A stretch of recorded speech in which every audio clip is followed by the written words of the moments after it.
नमस्कार, मैं हूं मनोज मनु और मुद्दे की बात में आपका स्वागत है। अटल बिहारी वाजपेयी और लाल कृष्ण आडवाणी के साथ काम कर चुके एक नेता भारतीय जनता पार्टी से लेकर अपना राजनीतिक करियर शुरू किया और 3 बार के विधायक, लोकसभा सांसद, साथ ही 2 बार के राज्यसभा सांसद भी रह चुके हैं। छत्तीसगढ़ के सबसे पहले नेता प्रतिपक्ष भी वही रहे। वहीं साल 2020 तक अनुसूचित जनजाति आयोग के अध्यक्ष भी रहे। इनके साथ साथ न जाने पार्टी ने उनको कितनी अहम जिम्मेदारी दी, लेकिन अटल आडवाणी युग बीत गया, कई सारी चीजें बदल गई। तो क्या नेताओं का स्वभाव भी बदल रहा है? जी हां, हम बात कर रहे हैं नंद कुमार साय की, जो कि संस्कृत भाषा के प्रेमी हैं, लोक गायक हैं। राजनीति के लिए प्रेम इतना है कि 1973 में नायब तहसीलदार के पद पर चयन हो गया था, लेकिन उन्होंने अपनी नौकरी छोड़ दी। छत्तीसगढ़ और मध्य प्रदेश में आदिवासी वोट बैंक के लिए सभी दलों का दिल धड़कता है। वहीं आदिवासी वोट बैंक खिसक न जाए, इसलिए हर कोई यह प्रयास कर रहा है। खासकर बीजेपी की, जो पिछली बार मध्य प्रदेश और छत्तीसगढ़ में 2018 में हार हुई थी, उसके पीछे सिर्फ और सिर्फ आदिवासी सीटें थी, आदिवासी बाहुल्य सीटें थी। और यही कारण है कि चाहे छत्तीसगढ़ हो, मध्य प्रदेश हो, दोनों ही राजनीतिक पार्टियां आदिवासी वोटों पर पूरी तरह से फोकस बनाए हुई है। लेकिन छत्तीसगढ़ में एक बड़ा झटका तब लगता है जब पार्टी के सबसे वरिष्ठ आदिवासी नेता नंद कुमार साय भारतीय जनता पार्टी को अपनी उपेक्षा का आरोप लगाते हुए कांग्रेस में भूपेश बघेल के साथ चले गए। पार्टी के तमाम नेताओं ने मनाने की कोशिश की, लेकिन वो नहीं माने। इस वक्त नंद कुमार साय हमारे साथ मौजूद हैं, हम स्वागत करते हैं उनका। नंद कुमार जी, स्वागत है आपका। धन्यवाद।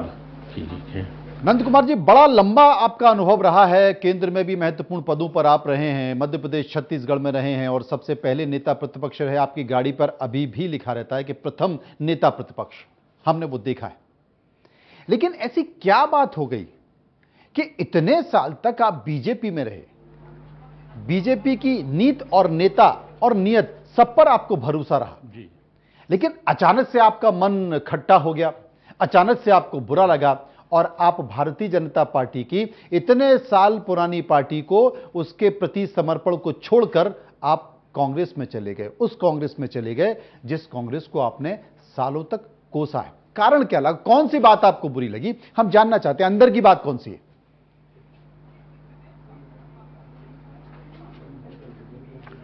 देखिए, आप सबको पता है, मैं तो उस जमाने से, जैसे आपने कहा, अटल बिहारी वाजपेयी जी, लाल कृष्ण आडवाणी जी, श्रीमंत राजमाता सिंधिया जी, प्रमोद महाजन जी, सुषमा स्वराज जी, सुंदर सिंह भंडारी जी, अगणित नाम हैं और इनके साथ में काम किया हूं। और बहुत लंबे समय से उस पार्टी के उतार चढ़ाव में भी हम प्रत्यक्षदर्शी रहे। और हम उस जमाने में को भी जानते हैं जब पार्टी की 2 ही सांसद हुआ करते थे। उस समय अटल जी 2 उंगली दिखा करके, इसको भी बता करके विजय का माने स्वरूप उसको मानते थे जी। और आगे चल करके पार्टी आगे बढ़ी, केंद्र में सरकार है, बहुत सारी बातें हुई। मैं मध्य प्रदेश भारतीय जनता पार्टी का अध्यक्ष भी रहा, जो अविभाजित था छत्तीसगढ़ के साथ। लेकिन कुछ सालों से ऐसा मैं लगने लगा, मैं प्रदेश में, अभी आपको बता दूं, छत्तीसगढ़ भारतीय जनता पार्टी में रिजाइन के पहले मैं केवल सामान्य सदस्य था। कोई बात नहीं है, हम लंबे समय तक रहे जी। और छत्तीसगढ़ पिछली बार 18 के चुनाव में हम लोग काफ़ी पीछे हो गए। मेरी चिंता ये थी कि पार्टी को ताकतवर बनाया जाए, दूर दूर तक सारे पुराने नए सब कार्यकर्ताओं को जोड़ा जाए और पार्टी ताकतवर हो और आने वाले चुनाव में जीत सुनिश्चित हो, ऐसी परिस्थिति पार्टी के सामने दिखाई पड़े। और ये इसके लिए मैं निरंतर प्रयत्न भी करता रहा और कोशिश करता रहा, लोगों से संपर्क करने की कोशिश की। इस समय आपको बता रहा हूं, मैं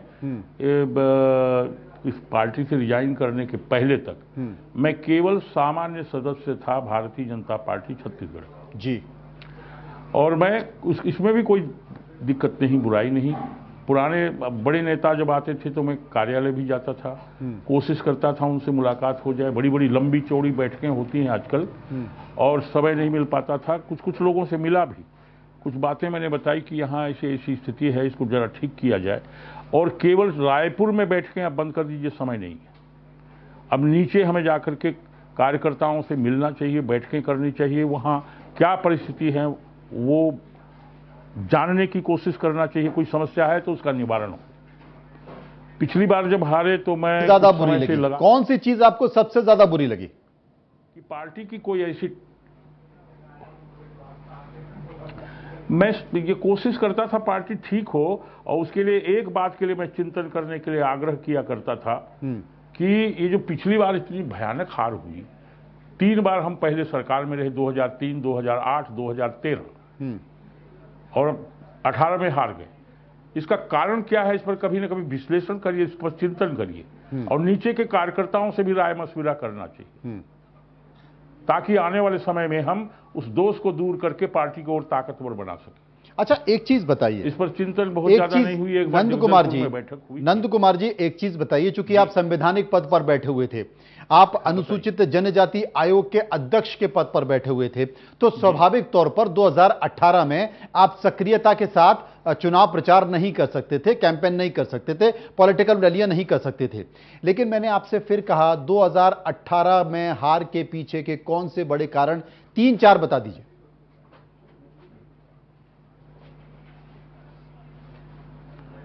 देखिए, मैं ऐसा सोचता हूं, मेरी जो समझ है कि उस समय मैंने आपको बता दूं कि नीचे के कार्यकर्ता 3 बार जब हमारी गवर्नमेंट रही, हमारा कार्यकर्ता ताकत है, भारतीय जनता पार्टी की शक्ति, जीत दिलाने वाला और सभी परिस्थितियों का सामना करने वाला हमारा कार्यकर्ता है। बीजेपी और कांग्रेस के कार्यकर्ताओं में अंतर है। कांग्रेस का कार्यकर्ता केवल कार्यकर्ता नहीं है, उसका एक तरह से साथ खड़ा रहने वाला, गलत शब्दों में प्रयोग कर दें तो उसका एक तरह से दलाल टाइप का रहता है, वो कहीं भाग नहीं सकता कभी, क्योंकि उससे उसकी रोजी रोटी बनती है, अभी तक का जो मेरा अनुभव। तो आप कांग्रेस के कार्यकर्ताओं को दलाल बोल रहे हैं? कार्यकर्ता उसकी ताकत है, उसका स्वभाव है। नहीं, उसके पहले मैं बोला करता था। अच्छा, पहले का स्वभाव को, आज की बात नहीं है, ये बहुत 10 साल बाद पहले की बात है। तो उसके साथ जुड़ा रहता है ना, वो उसको, वो बहुत गलत शब्द है लेकिन वो चिपक के रहता है, उससे कभी दूर नहीं हो सकता। अब नहीं है दलाल। लेकिन भारतीय जनता पार्टी का कार्यकर्ता, उसकी ताकत है, उसका शक्ति है, वो उसको जिताता है, उसको सब कुछ करके दे सकता है। अगर वो कार्यकर्ता नाराज हो गया तो फिर भारतीय जनता पार्टी को जिताने की स्थिति नहीं बन सकती। अच्छा, एक चीज बताइए। और ये 15 सालों में हम लोग सभी लोग थे, सरकार में ही थे, हम लोगों ने कार्यकर्ता को जो वो चाहता था, जो समझ थी उसकी, उस हिसाब से उसको हम एंटरटेनमेंट नहीं कर पाए। अच्छा, नंद कुमार जी एक चीज बताइए, कोई सामान्य कार्यकर्ता जिसे पद नहीं मिले, कोई ऐसा विधायक जिसे मंत्रिमंडल में शामिल नहीं किया हो, कोई ऐसा सांसद जिसे मंत्रिमंडल में शामिल नहीं किया हो, वो नाराज होकर पार्टी छोड़ दे तो समझ में आता है। आपको तो 4-5 दशक हो गए पदों पर रहते हुए, आप संगठन प्रदेश अध्यक्ष रहे, आप सांसद रहे, पार्टी ने टिकट दिया, राज्यसभा सांसद रहे, विधायक रहे, नेता प्रतिपक्ष रहे, संवैधानिक पदों पर रहे, और अब आप 75 साल के पूरे हो गए हैं। लोग ये आरोप लगा रहे, बीजेपी के लोग, कि साहब पूरी जिंदगी मलाई खाई आपने, और जब मलाई मिलने की उम्मीद नहीं बनी क्योंकि 75 पार कर गए ना, और बीजेपी में 75 पार के नेताओं को मार्गदर्शन मंडल में भेज दिया जाता है, तो अब मलाई मिलने की उम्मीद नहीं रही, तो आप बीजेपी छोड़कर अब कांग्रेस चले गए मलाई खाने के लिए। यह आरोप लगाया जा रहा है आपके ऊपर। ये सारी बातें, ये आरोप पूरी तरह से गलत, तथ्यों से परे और भ्रामक है। कैसे? अगर हम इतने सालों तक पार्टी में रहे तो हमने कुछ नहीं किया, केवल हमको बना के रखा गया। जब यहां छत्तीसगढ़ बना तो यहां हम लोगों की मेजोरिटी नहीं थी, कांग्रेस की मेजोरिटी थी। अजीत जोगी जी मुख्यमंत्री बने, नेता प्रतिपक्ष हमको बनाया गया, और यहां सरकार बनाने के लिए सड़क पर और सदन तक जो आंदोलन, जो लड़ाई हम लोगों ने लड़ी, 166 लोग नगरखड़ी में चौक में घायल हुए थे, मेरा पांव टूटा हुआ था, प्लास्टर बांध करके हम लोग पूरे साल भर पार्टी को मजबूत करने के लिए सड़कों पर लड़ते रहे। ये हमारा इस काम का कोई महत्व नहीं है। और सरकार बना करके दिए, उसमें कोई कौन बने क्या बने ये महत्वपूर्ण बात नहीं है। केवल कुछ समय में ही हम लोगों ने यहां सरकार बना के दिया।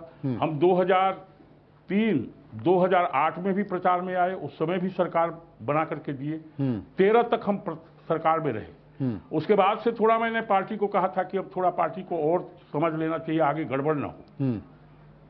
और इसके बाद अभी की स्थिति मैं बता रहा हूं कि हम ठीक है, हम कोई पद के लिए थोड़ी हैं अभी, लेकिन हम पार्टी मजबूत रहे, कोई कार्यक्रम हो तो हम भी उसमें थोड़ा शामिल रहे। हम केवल सामान्य कार्यकर्ता के रूप में इस समय थे। अच्छा, एक चीज मैं पूछना चाहता हूं आपसे साहिब साहब, हमको उसमें साहिब साहब भी नहीं होना। एक चीज मैं पूछना चाहता हूं, बहुत जोरदार आपने डिसीजन लिया, क्योंकि प्रदेश प्रभारी ओम माथुर छत्तीसगढ़ के दौरे पर थे। 4-5 दिन वो छत्तीसगढ़ में रहे, और जिस दिन वो वापस जाने वाले थे शाम को, उसके पहले आपसे करीब 3 घंटे उनकी बैठक हुई। इन 3 घंटों की बैठक में काफी चर्चा हुई होगी, और ऐसा क्या हुआ कि उनके जाते ही साथ आपने कांग्रेस अपना पत्र लिख दिया और नाराजगी की बात कर दी? तो उस 3 घंटे में आपने अपनी मन की बात कही और उन्होंने आपको क्या आश्वासन दिया?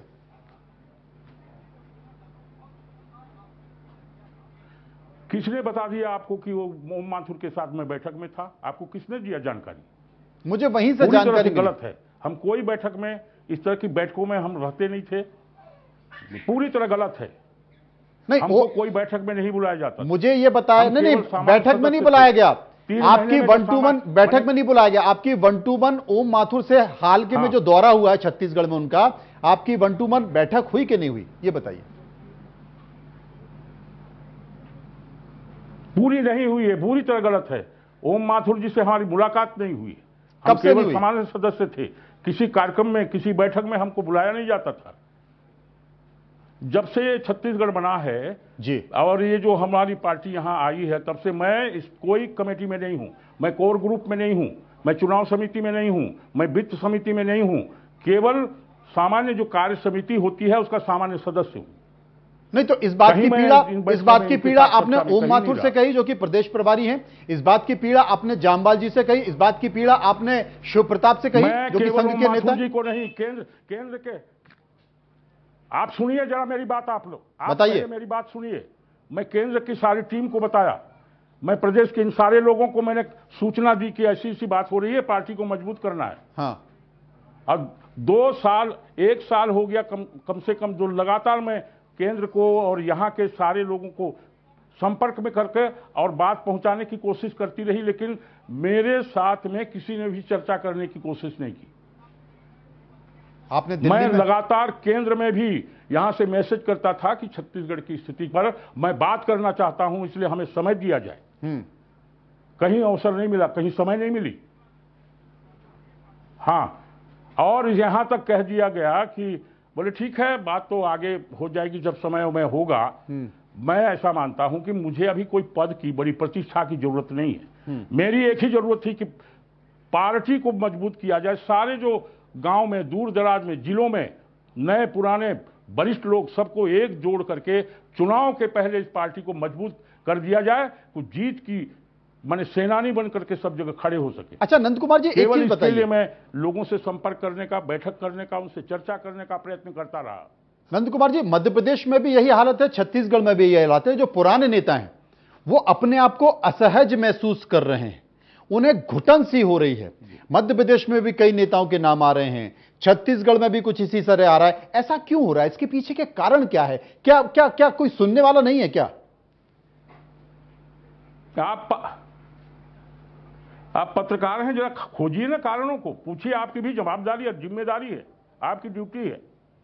हम तो समझ रहे हैं उस बात को। अरे तो आरएसएस के सर्वे सर्वा जो जामवाल हैं वो तो छत्तीसगढ़ में ही रहते हैं, लेकिन उनकी उपयोगिता तो होना चाहिए ना। देखिए, दिल्ली से जामवाल हैं, शिव प्रताप हैं, वो तो छत्तीसगढ़ में ही बैठे हुए हैं, सब कुछ तो वही कर रहे हैं। नहीं, छत्तीसगढ़ में बैठे हुए हैं और कर रहे हैं, क्या कर रहे हैं जानकारी तो जो लोग बैठकों में आते हैं उनको होगी ना। हम तो कोई बैठक में रहते नहीं, कहीं बुलाए जाते नहीं है। हाँ, कैसे जानकारी होगी? अच्छा देखिए, आप 75 साल पूरे कर चुके हैं, ये स्थिति है। आप 75 देखिए, आप 75 साल पूरे कर चुके हैं और बीजेपी के लिए 75 पार के नेता मार्गदर्शक मंडल में चले गए। अडवाणी जी भी चले गए, मुरली मनोहर जोशी भी चले गए, आप भी चले गए क्योंकि आपको कोई पद तो पार्टी ने दिया नहीं, लेकिन आप शरीर से जवान दिख रहे हैं और सुदूर आदिवासी इलाकों में अभी भी दौरा करते हैं। तो अब कैसे ताल ठोकेंगे? लोकसभा चुनाव लड़के ताल ठोकेंगे या विधानसभा चुनाव लड़के ताल ठोकेंगे? ये तो पार्टी तय करेगी, और जिस पार्टी में हम हैं वो तय करेंगे कि हमें कहां रहना है, क्या करना है। ये हमारा निर्णय नहीं होगा। नहीं, फिर भी आपने कुछ बताया होगा ना, मतलब। नहीं, अभी कोई बात नहीं इस विषय पर। ये पूर्ण रूप से पार्टी के खाते में है। संगठन, पार्टी जो है, जो तय करेगी वो करेगी, वही करेंगे। तो क्या इस बीच मध्य प्रदेश, छत्तीसगढ़ में उन आदिवासी इलाकों में दौरा करेंगे आप और आदिवासियों को यह बताने की कोशिश करेंगे कि जैसा छलावा आपके साथ हुआ वैसा आपके साथ भी हो सकता है, आप बीजेपी को वोट नहीं देना, क्योंकि दोनों प्रदेशों में आपका जनाधार है, ट्राइबल बेल्ट में?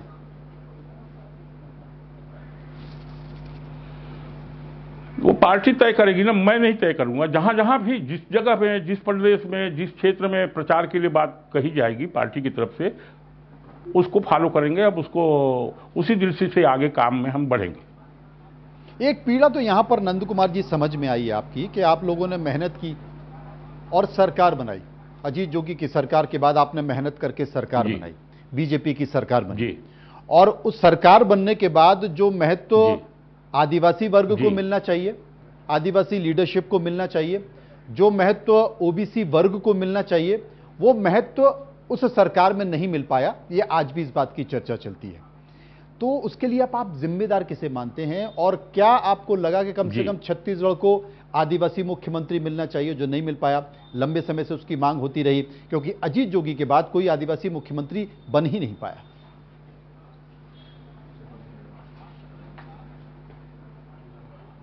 देखिए, इसकी चर्चा होती रही, आगे समय भी हो रही थी, उस समय भी चर्चा हो रही थी। अब बहुत सारी बातें हुई हैं, भूतकाल की बात हो गई, लेकिन ये बात हम जब चुनाव लड़े, जोगी पराजित जी हो गए, कई घटनाएं हुई, सदन से सड़क तक लड़ाई चलती रही, और उस समय कहा गया, जो केंद्रीय नेतृत्व थे, कि बोले भाई हमको दे दिया गया मरवाही से टिकट, वहां लड़ना भी जरूरी था, मेरे अलावा कोई लड़ नहीं सकता था अजीत जोगी से। उसके बाद मैंने कहा था कि यहां हम पार्टी को जिता देंगे, लेकिन जीत नहीं करके नहीं आएंगे मरवाही से, हमको तपकरा में टिकट दिया जाए, और तपकरा में मुझे जाने की जरूरत नहीं है, वहां से हम केवल फार्म भर देंगे, उसके बाद हम जीत के आ जाएंगे जी। लेकिन मरवाही से तो दिया गया, 2 जगह से चुनाव लड़ा जा सकता था, और तपकरा की टिकट काट दी गई, वहां से नहीं आया। कोई बात नहीं, उसके बाद भी लड़ करके हम लोग चुनाव 2003 में जीत गए। उसके बाद नेताओं ने कहा, अरे आपको ही बनाना था, लेकिन आप चुनाव जीत नहीं पाए। मैं बोला, कैसे जीत नहीं पाए? बोले, मरवाही से मुख्यमंत्री है वो, और उनकी सरकार है, वहां से आप जीत के कैसे आ जाएंगे? ये तो संभव ही नहीं है, और ये तर्क देना भी गलत है। लेकिन ये है कि आप कुछ बनाना चाहते हैं, तो यहां कहां जरूरी है पहले से चुनाव जीता हुआ आदमी? अगर चीफ मिनिस्टर बनाना चाहते हैं, 6 महीना के बाद में उसको जीत के आना है, अभी बनाया जा सकता है उसको। ये सब बातें मैंने उनको बताया था। हाँ, उत्तराखंड के मुख्यमंत्री पुष्कर सिंह धामी को अभी हाल ही में मुख्यमंत्री बनाया ही, जबकि वो चुनाव हार गए थे।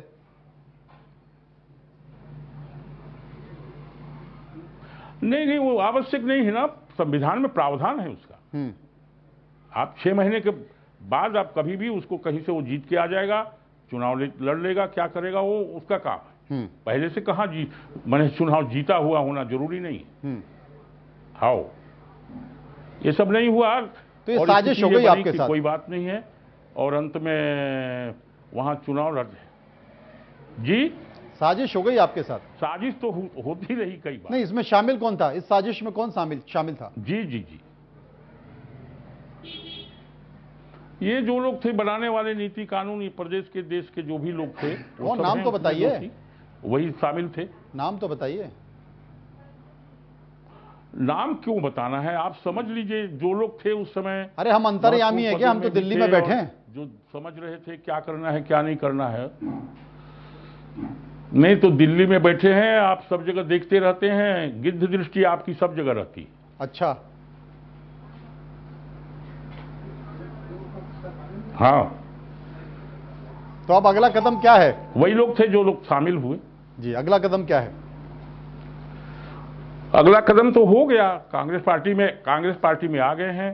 पार्टी जैसा जहां जहां काम की दृष्टि से हमारी जिम्मेदारी तय करेगी उस काम को करेंगे, और आने वाले चुनाव में कांग्रेस पार्टी की छत्तीसगढ़ में ताकतवर सरकार बना के देंगे। ताकतवर सरकार बना के देंगे। अच्छा, ये पूछना चाहता हूं कि मुख्यमंत्री या उप मुख्यमंत्री आदिवासी समुदाय से होना चाहिए? सरकार बना के तो दे देंगे, आप अपना हक मांगेंगे? ये सब बातें उसी समय चर्चा होगी, वो सब बातें पार्टी तय करेगी, क्या करना है क्या नहीं करना है। और फिर आपको कहीं ऐसी सीट से लड़ा दिया, लड़ा दिया जहां से आप चुनाव हार जाएंगे, बोलेंगे अरे साहब हम तो आपको बनाना चाहते थे लेकिन आप चुनाव ही हार गए, तो फिर क्या करेंगे आप?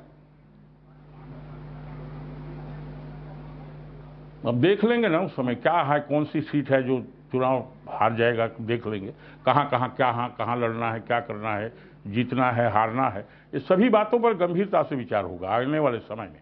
बीजेपी में तो नहीं आ जाएंगे वापस?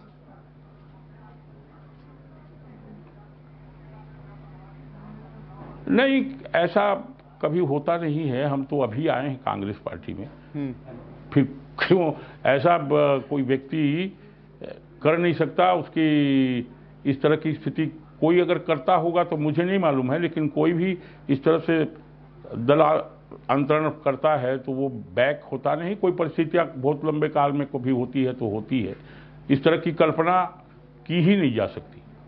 चलिए, इस तरह की कल्पना नहीं की जाएगी, यानी कि विधानसभा चुनाव 2023 का है, उसमें आप कांग्रेस की तरफ से ताल ठोकेंगे, और जितना भी आपका मन टूटा है, जितना भी आप दुखी हुए हैं, आपके साथ साजिश की गई है, उसका बदला बीजेपी से लेने वाले हैं।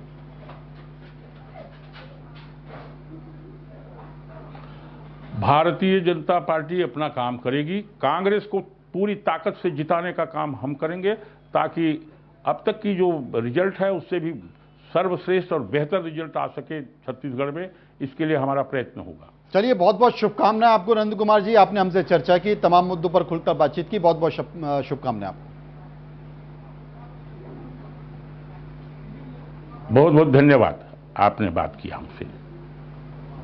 तो ये थे नंद कुमार साय, जिन्होंने साफ तौर पर बनाया कि अगर पार्टी छोड़ी है तो क्यों छोड़ी है, इसके पीछे का कारण क्या है। तमाम पदों पर भले ही रहे, लेकिन कई सालों से वो अपने आप को बीजेपी में घुटन महसूस कर रहे थे। उनका कहना था कि मेरे पास कोई पद नहीं था, मुझे बैठकों में बुलाया नहीं जाता था, मैं प्रदेश से लेकर दिल्ली तक लगातार सूचनाएं पहुंचा रहा था, लेकिन किसी ने सुनी नहीं, तो फिर मैं भी निकल लिया और कांग्रेस में पहुंचा, और अब एक ही कोशिश है, कांग्रेस की सरकार छत्तीसगढ़ में बनानी है।